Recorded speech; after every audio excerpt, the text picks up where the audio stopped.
Oh shit, here we go again.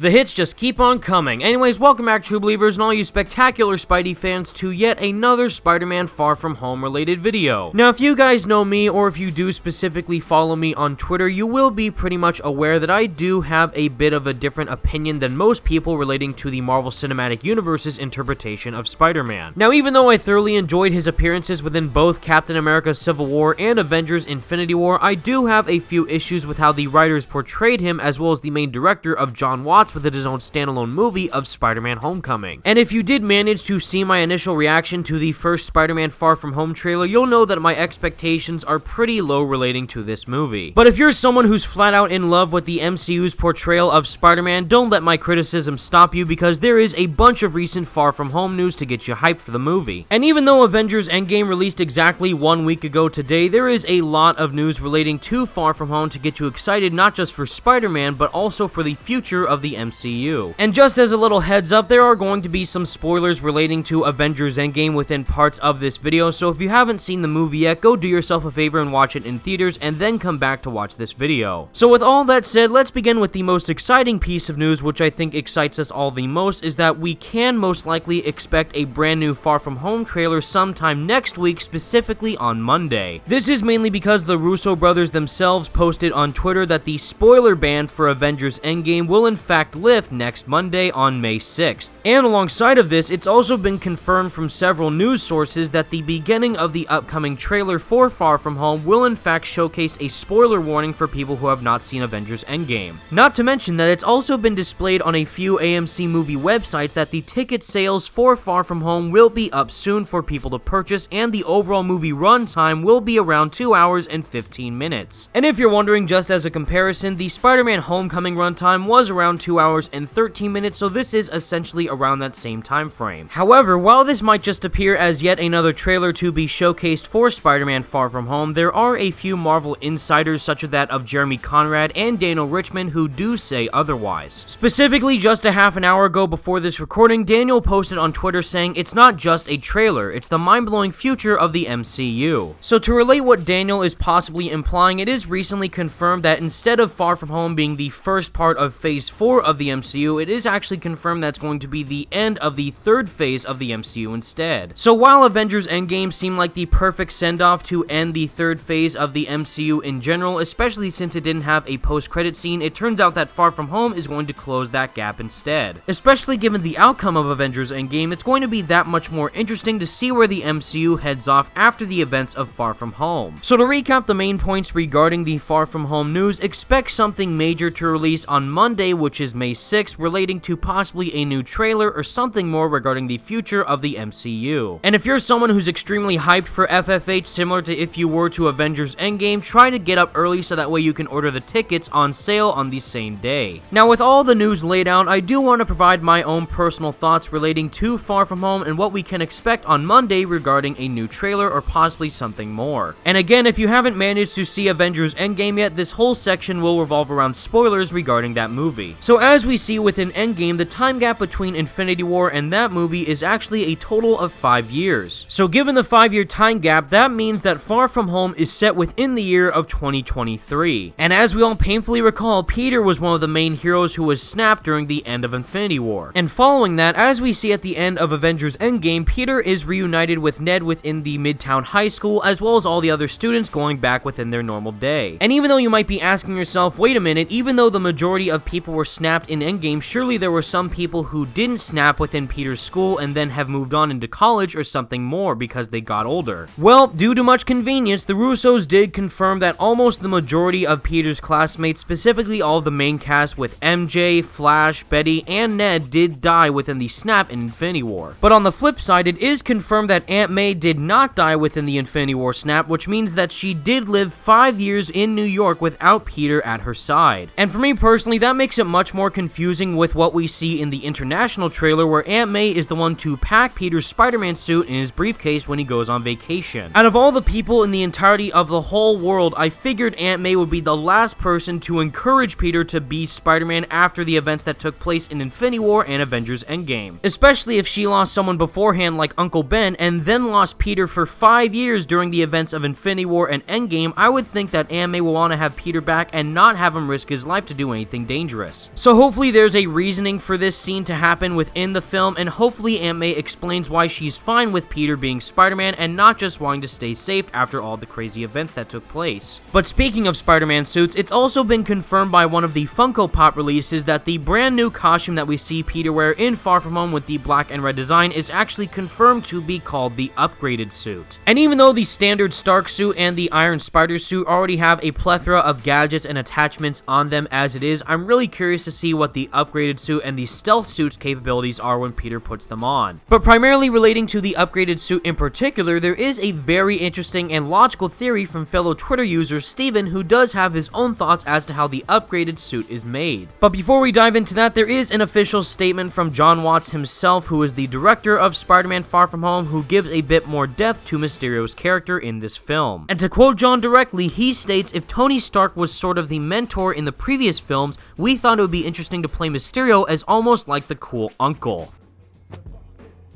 Hey. You serious, Uncle Aaron? I'm telling you, man, it's science.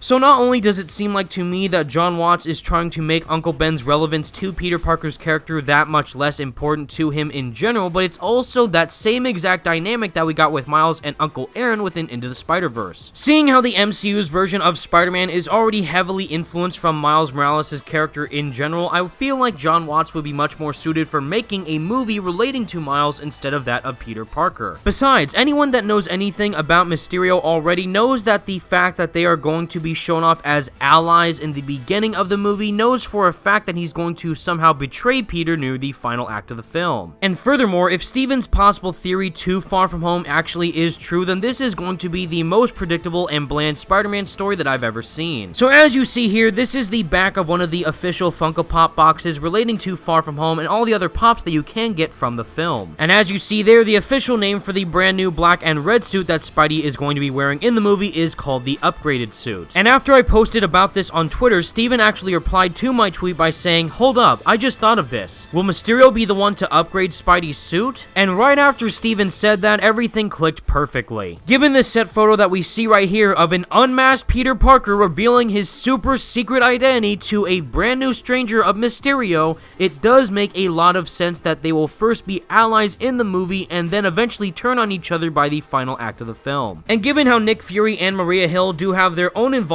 within Spider-Man Far From Home, seeing how they'll most likely be the ones to provide Peter with the stealth suit, I do think it's going to make sense if Quentin Beck as Mysterio is going to upgrade Peter's Spider-Man suit with the new black and red design. As we see in the trailer, Mysterio is the one to fight off Hydro Man while Peter is left in his normal street clothes, unable to do anything. And because of this, it would make sense if Nick Fury thought that Mysterio was initially a good guy trying to fight off these crazy elemental threats all throughout London and Italy. And given the trailer as well, since Peter saw Mysterio unmasked, Nick Fury will probably encourage Peter to unmask himself to Mysterio so that way they can work better as an efficient team to take out all these elemental threats. And once Spider-Man and Mysterio start working together, Quentin Beck will probably be the one to try and upgrade Peter's suit and claim that he'll add a bunch of new additions to it to try and make it easier to take out all the crazy elementals. But again, if you know anything about the more villainous side of Mysterio, he'll probably craft this new Spider-Man suit and have it malfunction on purpose during the major fights when Peter is trying to take out the elementals. And if Mysterio is the one causing Peter's suit to malfunction on purpose during the major fights with the elementals during the movie, I do think it would make it look like Peter is the one causing all the problems while Mysterio is looking like the hero to the people. And because of this, Peter will probably be the one to find out that Mysterio is the one causing these problems, thus trying to go on his own and then having the stealth suit with the final fight of him fighting Mysterio all by himself. This is probably why we see Peter fighting Mysterio near the London Eye in the stealth suit rather than the upgraded suit, and then then he'll try and expose Mysterio for the fraud he is. But the biggest spoiler so far is that it was put on an official cast list for Far From Home that apparently Robert Downey Jr. will have a small appearance in the film. And if you all know the major outcome of Endgame, it is sad to say that Iron Man sadly died with the Infinity Stones after he snapped all of Thanos and his army out of existence by the end of the movie. So seeing that Mysterio is the master illusionist that he is from the comics, it would make sense if he would try and hallucinate Peter Parker experiencing Tony's death in Endgame within Far From Home. And once again, since this is the end of Marvel Cinematic Universe's Phase 3, I do think it would make sense if Peter were to hallucinate Tony dying again within Far From Home so that way he can get some closure. And even though Mysterio isn't Scarecrow by any means, I do think this is the only way the writers can fully close off all unclosed gaps within Endgame within Far From Home. And even though these are nothing more than just theories that myself and other Spidey fans came up with, especially if the rumor of Zendaya as MJ possibly being Nick Fury's daughter is true as well, I'm not looking forward to this movie in the slightest. And the reason why that is mainly relates to the fact that they're doing the exact same thing that they did within Spider-Man Homecoming and also pulling random twists out of nowhere just for shock factor for the audience. This also relates to the fact that Mysterio apparently is wearing a wedding ring on his finger, so they might add in some last minute twist relating to his wife dying in a possible accident involving Spider-Man,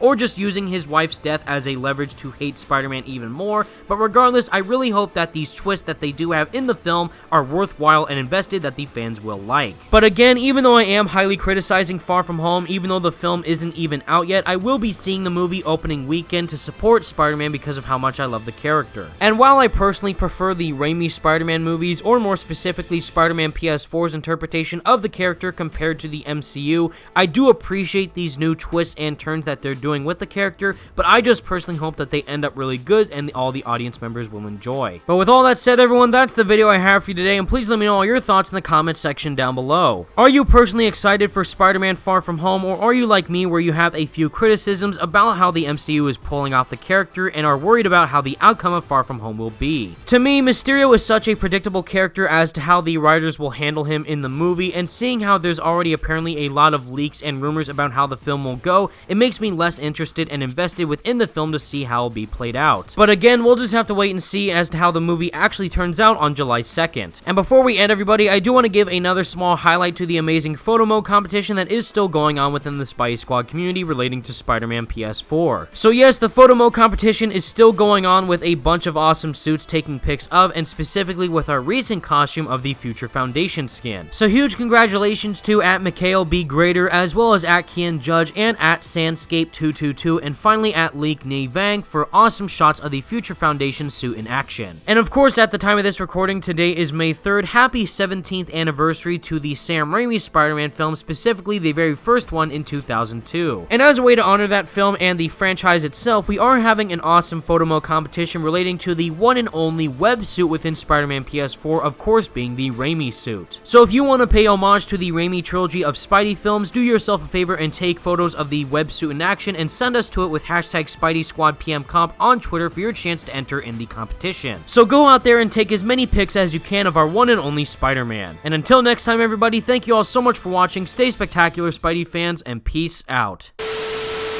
One chance. I gotta trust my spider sense. Just close my eyes and... What do you think of your big hero now? Just get me out of this thing! Did I hear a please? Guess that's a wrap.